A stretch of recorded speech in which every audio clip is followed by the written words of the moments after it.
সূরা আল মুলক। বিসমিল্লাহির রহমানির রহিম।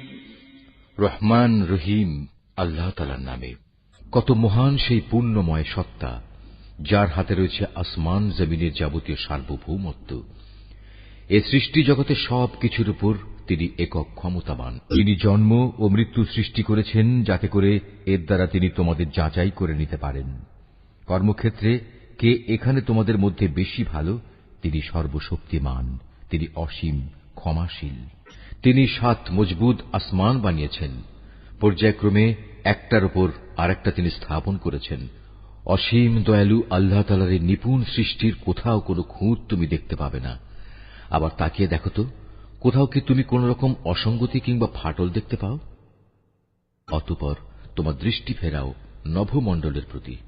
দেখো, আর একবারও তোমার দৃষ্টি ফেরাও, দেখবে তোমার দৃষ্টি ব্যর্থ ও ক্লান্ত হয়ে তোমার দিকেই ফিরে আসবে। নিকটবর্তী আকাশটিকে তুমি দেখো, তাকে কিভাবে প্রদীপমালা দিয়ে আমি সাজিয়ে রেখেছি। ঊর্ধ্বলোকের দিকে গমনকারী শয়তানদের তাড়িয়ে বেড়ানোর জন্য এ প্রদীপগুলোকে আমি ক্ষেপণাস্ত্র হিসেবে সংস্থাপন করে রেখেছি। চূড়ান্ত বিচারের দিন এদের জন্য জ্বলন্ত অগ্নিকুণ্ডের ভয়াবহ শাস্তির ব্যবস্থাও আমি যথাযথভাবে প্রস্তুত করে রেখেছি। এত সব নিদর্শন সত্ত্বেও যারা তাদের স্রষ্টাকে অস্বীকার করেছে, তাদের জন্য রয়েছে জাহান্নামের কঠোরতম শাস্তি। জাহান্নাম কতই না নিকৃষ্টতম স্থান। এ জাহান্নামের মধ্যে যখন তাদের ছুঁড়ে ফেলা হবে, তখন নিক্ষিপ্ত হবার আগেই তারা শুনতে পাবে তা ক্ষিপ্ত হয়ে বিকট গর্জন করছে। মনে হবে তা যেন প্রচন্ড ক্রোধের কারণে ফেটে দীর্ণ বিদীর্ণ হয়ে যাচ্ছে। যখনই একদল নতুন পাপীকে সেখানে নিক্ষেপ করা হবে, তখনই তার প্রহরীরা তাদের জিজ্ঞেস করবে, এই জায়গার কথা বলার জন্য তোমাদের কাছে কোনো সাবধানকারী কি আসেনি? তারা বলবে, হ্যাঁ, আমাদের কাছে আল্লাহর সাবধানকারী নবী রাসূল এসেছিল, কিন্তু আমরা তাদের অস্বীকারই করেছি। আমরা তাদের বলেছি এ দিন সংক্রান্ত কোনো কিছুই আল্লাহ তাআলা নাজিল করেননি, বরং তোমরা নিজেরাই চরম বিভ্রান্তিতে ডুবে আছো। তারা বলবে, কত ভালো হতো যদি সেদিন আমরা নবী রাসূলদের কথা শুনতাম এবং তা অনুধাবন করতাম, তাহলে আজ আমরা জ্বলন্ত আগুনের বাসিন্দাদের মধ্যে গণ্য হতাম না। অতঃপর তারা নিজেরাই নিজেদের যাবতীয় অপরাধ স্বীকার করে নেবে। ধিক্কার জাহান্নামের অধিবাসীদের উপর। অপরদিকে সেসব সৌভাগ্যবান মানুষ যারা নিজেরা চোখে না দেখেও তাদের সৃষ্টিকর্তাকে ভয় করেছে, নিঃসন্দেহে তাদের জন্য রয়েছে আল্লাহ তাআলার পক্ষ থেকে ক্ষমা ও মহাপুরস্কার।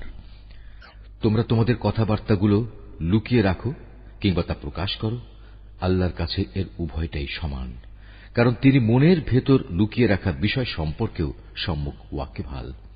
তিনি কি সৃষ্টি সম্পর্কিত যাবতীয় বিষয় জানবেন না, যিনি এর সবকিছু বানিয়েছেন? বস্তুত আল্লাহ তাআলা অত্যন্ত সূক্ষ্মদর্শী এবং সর্ববিষয়ে সম্যক জ্ঞাত। তিনিই সেই মহান সত্তা যিনি ভূমিকে তোমাদের অধীন করে দিয়েছেন। তোমরা যখন যেভাবে চাও এর অলিগলির মধ্যে দিয়ে চলাচল করো এবং এর থেকে উদ্গত রিজিক তোমরা উপভোগ করো। মনে রেখো, একদিন তোমাদের সবাইকে তাঁর কাছেই ফিরে যেতে হবে। তোমরা কি নিজেদের নিরাপদ ভাবছ মহাশক্তিধর আকাশের মালিক আল্লাহ তাআলার কাছ থেকে? তিনি কি তোমাদের সহ ভূমণ্ডলকে গেঁড়ে দেবেন না? এমনি অবস্থা যখন দেখা দেবে, তখন তা ভীষণভাবে কম্পমান হবে। অথবা তোমরা কি নিশ্চিত আকাশের অধিপতি আল্লাহ তাআলা তোমাদের উপর প্রস্তর নিক্ষেপকারী এক প্রচন্ড বায়ু প্রবাহিত করবেন না? এমন দিন আসবে এবং তোমরা সেদিন অবশ্যই জানতে পারবে কেমন ভয়াবহ হতে পারে আমার সাবধান বাণী উপেক্ষা করা।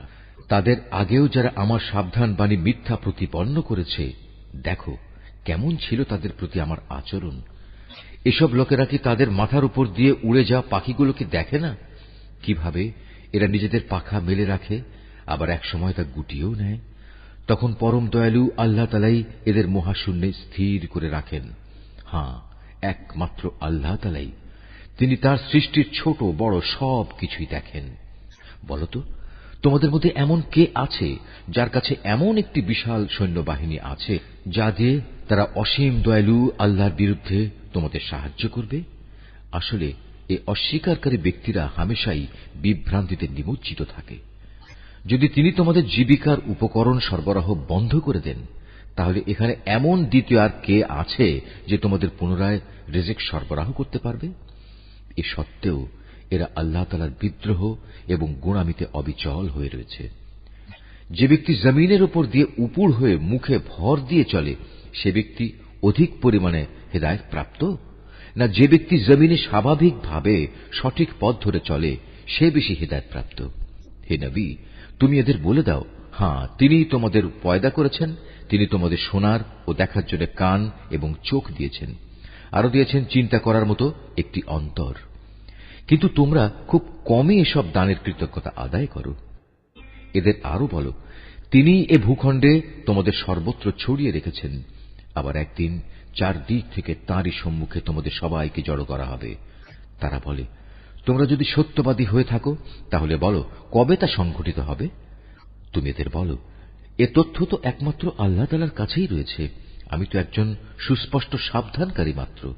যখন সত্যি সত্যি এ প্রতিশ্রুতিটি তারা সংঘটিত হতে দেখবে যারা দুনিয়ার জীবনে অস্বীকার করেছিল, তখন তাদের সবার মুখমণ্ডল বিকৃত হয়ে যাবে এবং তাদের তখন বলা হবে, এ হচ্ছে সেই মহাধ্বংস যাকে তোমরা চ্যালেঞ্জ করতে। তুমি বলো, তোমরা কি একথা ভেবে দেখেছ, আল্লাহ তাআলা যদি আমাকে এবং আমার সঙ্গী সাথীদের ধ্বংস করে দেন কিংবা ধ্বংস না করে তিনি যদি আমাদের উপর দয়া প্রদর্শন করেন, সবই হবে তাঁর ইচ্ছাধীন। কিন্তু আল্লাহ তাআলাকে যারা অস্বীকার করেছে তাদের প্রতিশ্রুত কিয়ামতের দিন এ ভয়াবহ আযাব থেকে কে বাঁচাবে? তুমি এদের বলো, হ্যাঁ, সেদিন বাঁচাতে পারেন একমাত্র দয়াময় আল্লাহ তাআলাই। তার উপর আমরা ঈমান এনেছি এবং আমরা তাঁর উপরই নির্ভর করেছি। হ্যাঁ, অচিরেই তোমরা জানতে পারবে আমাদের মধ্যে কে সুস্পষ্ট গুমরাহির মাঝে নিমজ্জিত ছিল। হে নবী, তুমি এদের জিজ্ঞেস করো, তোমরা কি ভেবে দেখেছ তোমাদের জমিনের বুকে অবস্থিত পানি যদি কখনো উধাও হয়ে যায় তাহলে কে তোমাদের জন্য এ পানির প্রবাহ ধারা পুনরায়? সূরা আত-তুর। বিসমিল্লাহির রহমানির রহিম।